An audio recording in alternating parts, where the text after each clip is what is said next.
tatamaan yung dito natin. Wala yung barrier.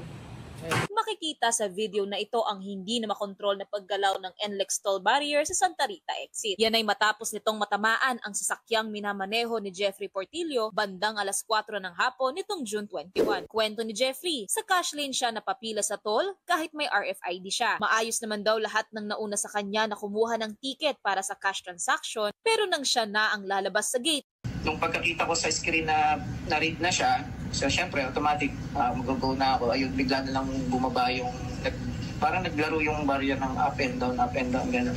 Isang oras pa raw ang hinintay ni Jeffrey bago may kumausap sa kanya sa nangyari. Pero siniguro naman ng mga kinauukulan na magsasagawa sila ng investigasyon. Ayon naman sa NLEX, kung sakaling mayroong system error sa toll barriers, ay bukas ang kanilang tanggapan upang mag-abot ng assistance para sa damages. Nagsagawa rin sila ng investigasyon sa nangyari kay Jeffrey. Kung sa particular na incident na yun, malinaw po sa mami. Actually, sa review, hinabahan po yun, tinignan po yung mga unang dalawang vehicle na kompleto naman po yung transaction. Unfortunately, talaga po yung concern na motorist po natin, nakataas pa po yung ating barrier.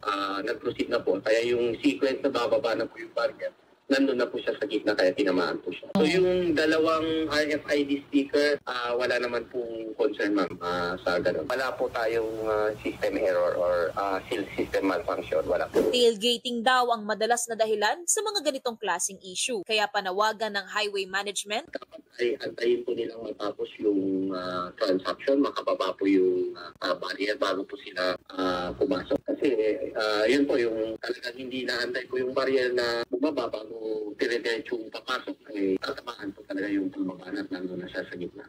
Mag-tailgate yun. hirit naman ni Jeffrey. Since nagtaas kasi ng toll gate yung NLEX, so sana, since nasa IT industry ako, sana ina-upgrade din nila yung mga ginagamit nilang software and mga machines. Kasi hindi worth it yung mahal ng toll gate, tapos may hampasin ka lang ng barrier pagpasok mo, di ba?